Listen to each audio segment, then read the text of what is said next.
మహాభారతం ఒక నిత్య కథ. ప్రతి పాత్ర, ప్రతి సంఘటన మన జీవితానికి సంబంధం కలిగి ఉంటుంది.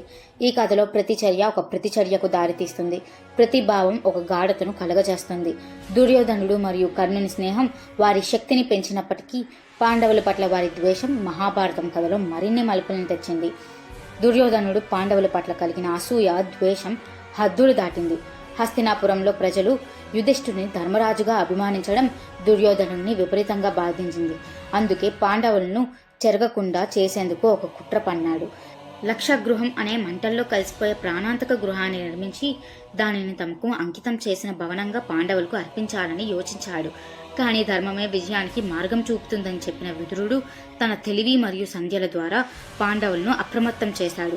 అక్కడి నుంచి పాండవులు కుంతితో కలిసి అరణ్యంలోకి వెళ్లి తమను తాము రక్షించుకున్నారు.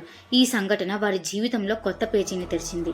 అది కేవలం వారి పోరాట స్ఫూర్తిని మాత్రమే కాకుండా వారి ధైర్యాన్ని, భవిష్యత్తులో ఎదురయ్యే సవాళ్లను ఎదుర్కొనే నైపుణ్యాన్ని పెంచింది. ధర్మో రక్షతి రక్షితః. ధర్మాన్ని కాపాడేవాడు ధర్మమే అతన్ని కాపాడుతుంది.